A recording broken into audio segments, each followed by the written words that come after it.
Muhammad ibn Abbad al-Mu'tamid was the third and last ruler of the taifa of Seville in Al-Andalus.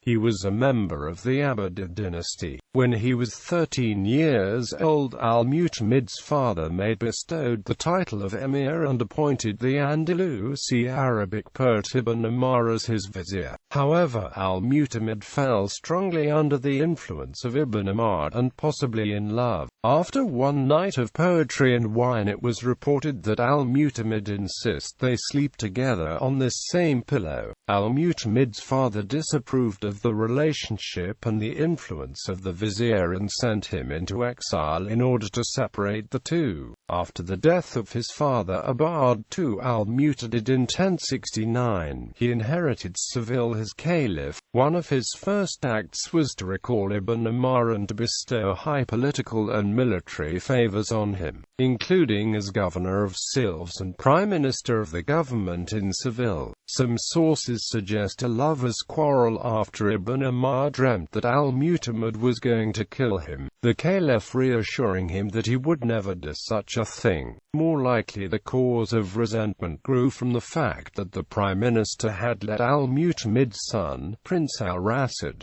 be captured and held hostage during a military campaign. He had also declared himself king of Mercia without properly acknowledging the rights of his own sovereign. The two men exchanged verses full of bitter criticisms and accusations.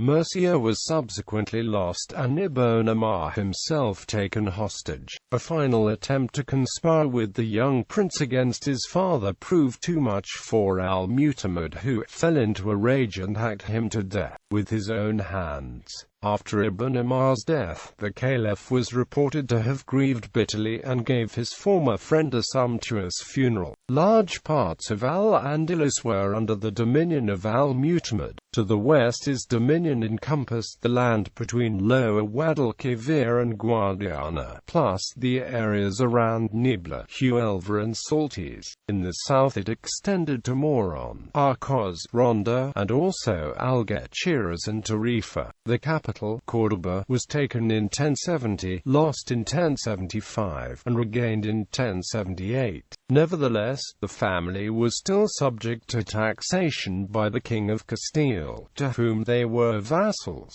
The drain of these taxes effectively weakened the kingdom's power. Al-Mu'tamid's decision to stop paying these taxes caused King Alfonso VI of Castile to besiege Seville. Al-Mu'tamid asked help from the Almoravids of Morocco against the Castilian king. Al-Mu'tamid supported the Almoravid ruler Yusuf ibn Tashfin against Alfonso in the Battle of Sagrafas in 1086.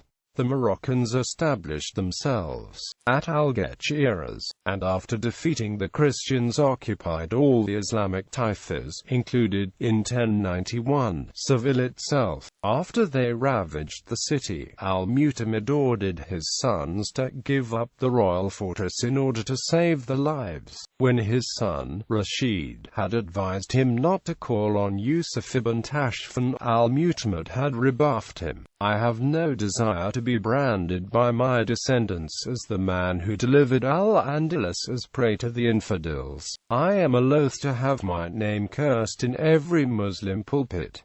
And, for my part, I would rather be a camel driver in Africa than a swineherd in Castile." In 1091, al-Mu'tamid was taken into captivity by the Almoravids and exiled to Aggmed, Morocco, where he died in 1095. His grave is located in the outskirts of Aggmed. He is also considered, in his own right, one of the greatest of the Andalusian poets. He was the father of Zaida, mistress, and possibly wife, of Alfonso VI of Castile.